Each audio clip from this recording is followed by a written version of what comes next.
इंद्र के संवर्तक वेग घनाघोर मूसलाधार वृष्टि कर रहे हैं, लेकिन जिसके रक्षक स्वयं भगवान हो उसका कोई बाबा का क्या कर सकता है।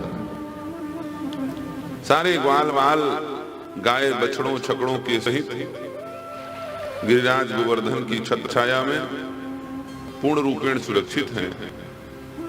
यशोदा मैया को चिंता हो गई,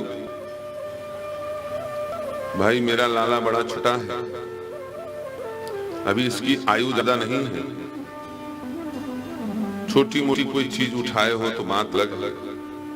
इतने बड़े पहाड़ को मेरे लाला ने उठा रखा है। अरे भाई ग्वाल वालों, कन्हैया की सखाओं, तुम लोगों का भी तो कोई काम बनता है, धर्म बनता है।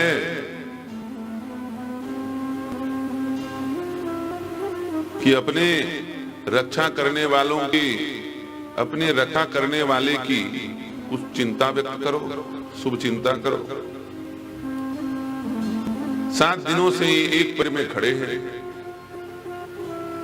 एक हाथ में इतने बड़े पर्वत को उठा रखा है। 7 दिनों तक एक हाथ से पहाड़ तो छोड़ो, एक हाथ ही उठा के देखो, उठाए रहो 7 दिन तक, इसकी हिम्मत। 7 दिनों तक पहाड़ उठाना छोड़ो, 7 दिनों तक अपने हाथ को ही व्यक्ति नहीं उठा सकता। 7 घंटे में हालत खराब हो जाएगा। हम कहते हैं अभी कथा चल रही, 4 घंटे हाथ उठाए रहा, कोई नहीं उठा सकता। मानो यशोदा मैया ग्वाल वालों को भगवान बालकृष्ण का सहयोग करने के लिए प्रेरित कर रही हैं। क्या कह रही हैं? सुरक्षित हुए ग्वाल वालों गोपियाओं के बीच में हो रही है। कुछ ग्वाल वाल नंद बाबा से कहते हैं, बाबा ये आपका बालक तो बड़ा पहलवान है, देखो भाई हम लोग अपने बड़े बड़े मजबूत मजबूत पुराने घी पियाए हुए डंडे से इस पर्वत को उठाना चाहिए, लेकिन हम लोगों की लाठियां सब चटकने लग गई। लेकिन ये बालक तो वास्तव में बड़ा दिव्य है, लगता है साक्षात भगवान है। नंद बाबा घबरा गए। जब नामकरण कर रहे थे गर्गाचार्य जी, तब उन्होंने कहा था नारायण समहो गुणे, साक्षात नारायण हैं, ऐसा गर्गाचार्य जी बोलना चाह रहे थे, लेकिन बात पलट दी। जैसे ही नारायण सुना तो नंद बाबा घबरा गए, क्या भगवान आ गया हमारे घर में? गर्गाचार्य जी ने कहा घबराओ मत, भगवान के जैसा है भगवान नहीं। बात पलट दी। वही बात नंद बाबा को याद है। नंद बाबा कह रहे हैं, अरे तुम लोग फालतू हल्ला मत मचाओ, भगवान है भैया, हमारे लाला को उस मंदिर में बैठा देंगे, पूजा शुरू कर देंगे और हम ही फिर पास में नहीं जा पाएंगे। अभी कनुआ कन्हैया बोलते हैं, हमको भी भगवान बोलना पड़ेगा, आरती उतारनी पड़ेगी। इसलिए गर्गाचार्य ने जो बात मुझे बताई है वह बात मैं आपको बता रहा हूँ, तुम सब ग्वालन को बता रहा हूँ। यह बालक भगवान जैसा गुण वाला है, इसके हाथ से बड़े बड़े चमत्कार संपन्न होंगे, ऐसा गर्गाचार्य ने बताया था। इसलिए भगवान नहीं, भगवान जैसा है। गोवर्धने घृते शैल आसारादरक्षिते ब्रजे गोलोकाद्रदर्शनम् सुरभि सक्रियेव च। इधर जब इंद्र को पता चला कि पूरे संवर्तक मेघों की टिकी खाली हो गई, स्वर्ग में पानी खत्म, नहाने धोने खाने पीने के लिए भी पानी नहीं बचा है, ये सारा पानी किसने सूख लिया? इंद्र आकर के देख करके विस्मयित है। भगवान के चक्र सुदर्शन ने समस्त जल को अवशोषित कर लिया है। ऐसा अचिंत प्रभाव देख करके, अपूर्व प्रभाव देख करके इंद्र भयभीत हुए हैं और सुरभि गौ माता के दुग्ध से भगवान का अभिषेक किया है, प्रार्थना की है। भगवान ने कहा, इंद्र मया ते कार्यमघवन मखभंगो गृहता मदनुसृत्ये नित्यम मतेन्द्रिय श्रियाभृशं। हे इंद्र, तुमको बहुत ज्यादा अभिमान हो गया था, इसलिए मैंने तुम्हारे यज्ञ का विरोध करके तुम्हारे उस मान को नष्ट करने के लिए ही ये सारी लीला, गोराज धरण की लीला, गोवर्धन लीला संपन्न की है। इस भ्रम में मत रहना कि तुम स्वर्गाधिपति हो तो जगतपति हो।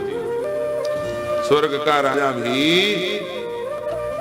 सामान्य जीवों के समान है। जैसे प्रत्येक प्राणी में जीव है, जो जीव चींटी के अंदर है वही देवराज इंद्र के अंदर है, वही ब्रह्मा के अंदर है, वही कुबेर, वरुण, इंद्र इत्यादि देवताओं के अंदर, और नाना प्रकार के नारकी योनि में पड़े हुए नरक के जीवों के अंदर, सबके अंदर वही जीव है। इसलिए अभिमान नहीं करना। ये सारा सुख ऐश्वर्य प्रभाव जो तुम्हें प्राप्त हुआ है, ये मद अनुग्रह है, मेरी अनुग्रह से, मेरी कृपा से तुम्हें प्राप्त हुआ है। इसलिए संसार में भन नहीं पालो। क्या चीज का भन पालोगे बताओ? कोई चीज टिकने वाला तो है नहीं। भैया रूप का कुछ सुंदर है तो रूप का अभिमान, इधर इधर इधर 24 घंटे दर्पण, कितने दिन तक देखोगे दर्पण? एक दिन ऐसा आएगा कि अपना चेहरा देख करके डर लगने लगेगा। जब नाक से बहेगा नाला, आंख में पड़ेगा जाला, फूकते रह जाओगे पड़े पड़े बीकदानी में। नाक से नाला बहने लगेगा, नाला ही तो है, गंदगी बहेगी शरीर से। आंख में जाला पड़ जाएगा तो दिखाई नहीं देगा, खूब ऐसे ऐसे करके देखो कुछ नहीं दिखाई देगा। अभी खूब ऐसे ऐसे कर रहे हैं, चश्मा लगाने पे भी नहीं दिखाई देगा। जब आंख में पड़ेगा जाला, नाक से बहेगा नाला, थूकते रह जाओगे पड़े पड़े बीकदानी में। सोए सोए वहीं थूकना पड़ेगा, थूकने की भी क्षमता नहीं बचेगी, उसके थूक लेंगे। वही एक तो नीचे रेत राख डाल करके रख देंगे, बोले यही जो करना है करो, तुम्हें 24 घंटे में एक बार आएंगे, सफाई करेंगे। अपनी गंदगी खुद सूंघते पड़े होगे, सड़ सड़ दे। हाथ मलमल के सिर धुन धुन पछताना है यारो, भजन ना करोगे जो अपनी जवानी में, भजन ना करोगे जो अपनी जवानी में। इसलिए जवानी भगवान के भजन के लिए है। इसमें जो भगवान का स्मरण होगा, पूजन होगा, तीर्थों का भ्रमण होगा, बढ़िया चित्रकूट घुमाओ, कामतानाथ की परिक्रमा कर लो, कामदगिरी की परिक्रमा कर लो, वृंदावन चले जाओ, गिरिराज गोवर्धन की परिक्रमा कर लो, चाहे जहां चले जाओ, कैलाश मानसरोवर चले जाओ, कैलाश पर्वत की परिक्रमा कर लो, जो चाहो सब कुछ कर सकते हो इस जवानी में। रिटायर होने के बाद कहां जाओगे? रिटायर होने के बाद वहां जाओगे जहां से कोई लौट के नहीं आता। इसलिए किस चीज का अभिमान?